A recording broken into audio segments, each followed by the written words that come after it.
How's it going, guys? Nathan, Nathan's DIY Garage, and today we're working on this 530 again, this E39 530, which is the M54 engine. We did the time search in the cylinder head, and actually yesterday I finally got a chance to leak down test it. I'm going to flip you around here and show you what I did. Okay, so this is where we're at. There's two different ways you could do this, and what this is going to tell you, whether you have a cylinder head problem or not, head gasket, stripped head bolts, crack in the head, etc. Most of you guys will be doing this when the car is not taken apart. If you're going to buy a car that's been overheated, if the seller will let you do this, do it. That'll tell you whether it needs an engine or not. There'll be no guesswork at this point. So what we have here, we have the timing chain is still off of this one. So what you want to do in this case, ordinarily you turn over by the crankshaft. You can turn it over till the pistons are down. You can put a screwdriver down the spark plug hole and turn it till the screwdriver goes down. You know the lobes are off the valves. The lobes right here, you can see it has little pointed edges.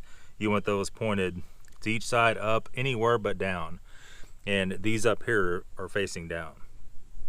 Okay, so basically what you're going to do, you're going to thread, this is a hose off my compression tester, and this hose disconnects off the gauge, and it has this end which allows you to use a standard push lock air compressor hose. You can clip on the end of this. You're going to want a compressor that could do at least 100 psi. So you're going to screw this in here once you know which cylinder is down. Screw it in the hole. You're going to hook the air hose to it, and you're going to pressurize it. Now, I did this video yesterday when I was doing this, went to edit it, and all the sound was all messed up. So we're reshooting it. So that's how you tell. And in this case, since everything's off, only the cylinder head's on, we snap the hoses back on.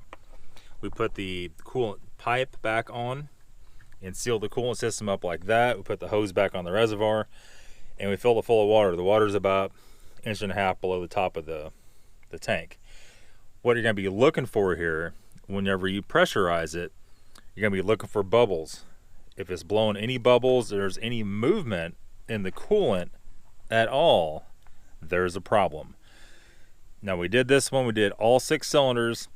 There was never any movement at all in the coolant. The coolant level stayed perfectly still. There was no pressure, none of the hoses, everything was perfectly legit.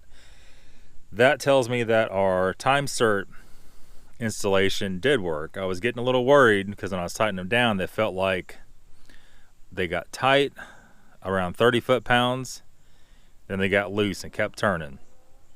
Turned for a little bit, then they tightened up and everything torqued down. And I thought maybe it pulled the time cert up and pulled it up against the cylinder head, but it didn't. I'm guessing what's happened is just it was a little hard going through the end of the time cert. They have like a gnarled thread at the very end, so you could thread the head bolt in and you can install the cert. So hoping that's what it was. It looks like that is what it is. So that's how you do what I call a leak down test, especially on these M52tu and M54 engines with aluminum block. They're bad about stripping head bolts, and that's how you check whether you have a blown head gasket, cracked head, or like I said before, stripped head bolts. Okay, so before we go, we have a new product we just got in the mail today. This company, their name is Audu, A-U-D-W. They've been really good to the channel. This is the second, not the first, but the second jump starter they sent me. The other jump starter pack I use literally every day. So they contacted me, asked me if I would do another product placement for them for the upgraded version. This is kind of like the E-Lite version of their standard jump pack. And this thing has your output. It also has your output for your leads here, and it has a little safety box on there so you don't blow anything up. It has a couple USB ports, a flashlight, your DC in, which is your charger, which is right here, and they also have a cigarette lighter charger. This particular one comes with the iPhone stuff, with the lightning cable, the old school iPhone adapter, all that. I believe it even has Android. No, this one doesn't have Android. The other one has Android with it, the old one, to charge your Android phone. So I've charged my phone off the old one many times, and it's so nice because it's this nice small package. You can charge your phone with this thing for like a week and it won't go dead.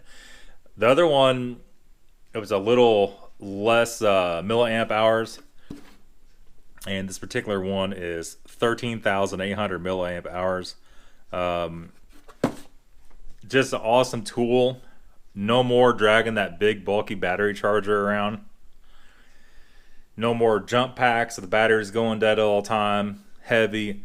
This thing weighs what, less than 2 pounds, probably 1.5 pounds. And essentially what it is, just a big bank of batteries in there, of lithium-ion batteries. You could jump a car off this, I don't even know, 10, 12 times at least. So what I do, especially when I'm going to get a car, I'll throw this in the Sequoia. That way if the car's battery's dead, which 9 times out of 10 they are, we could put this on it. I could even set the hood down. We could drive it up on the trailer, whatever you got to do. Probably the best technology in the last couple of years is these little jump packs. You cannot beat that. If you work on cars all the time, awesome deal. It also comes with this guy here, which is my favorite tool, because you can plug this into the output of the jump pack. You can have a cigarette lighter plug coming out. You clip the wires and you have 2 test leads. So if you need to run a power window up and down, a power seat back and forth, if you don't have good battery, if you're disassembling something in the car, you need to power something up, that's the easiest, and with this little box on here, the safest way you could do it. That way if you touch these things together, it clicks it off, it doesn't blow up. So once again, a special thanks to Audu. I'll put the links in the description, guys. Go check their stuff out. Like I said, been really good to the channel. That's it, guys. That's all for today's video. Thanks for watching. Have a good day.